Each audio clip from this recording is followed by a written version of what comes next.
Hello gang, it's Thursday, August 5th. Amazon delivers. They ordered these things yesterday. I originally bought these things from Waytech. These from Amazon are more expensive by a couple of bucks. I think we could recycle that, right? And so knowing that I can get them the next day, I probably spend a couple extra bucks. I'm just throwing this away because I ain't gonna use it.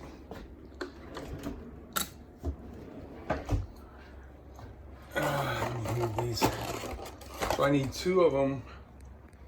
1, 2, 3. I bought just what I needed. Since it's Amazon, it doesn't matter if you have to buy one extra, it's still the same price including shipping. So I got what I needed. I'm pretty sure I got exactly what I needed. So what we're doing now, we're making some space here, workbench. I'm gonna pull this guy down. I gotta drill a hole right there. And I'm just using 1 1/8. Dad used to call these butterfly bits, but Speedbore is I guess the brand. These things are fabulous. They cut so nice. I still got a whole bunch of bits from my dad.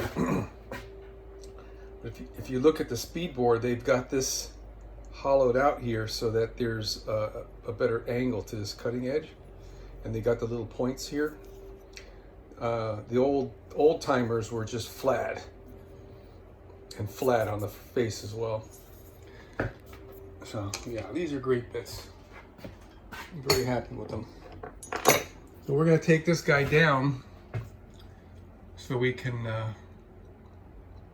we're gonna drill about halfway through, flip it over and drill the other half. And that way we don't get any tear out on the far side. I mean, these bits, that's what this is supposed to prevent, so that this little point here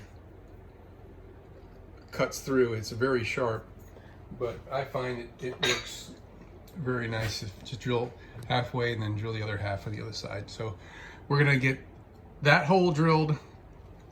We're gonna splice into this wire because I kind of goofed on this. I don't know what I did, but it's, oh, I remember now. Yeah, we were gonna just put one of these up here, but then when this column kind of evolved to be wider, it gave us room to put one on the side, which would be a little bit more practical, I guess. So that wire is not long enough, but this is the end of that I cut off a long time ago. So I'm gonna solder this back together with a T-joint in the wire, so that way one part of it is going to continue on and the other part will be where I can plug it into here. And that's just going to be a simple cut, splice, solder, heat shrink, electrical tape, and spade terminals. And then I can reinstall this. And then once this one's extended out there, hey darling, then I'll be able to do the same thing on this side.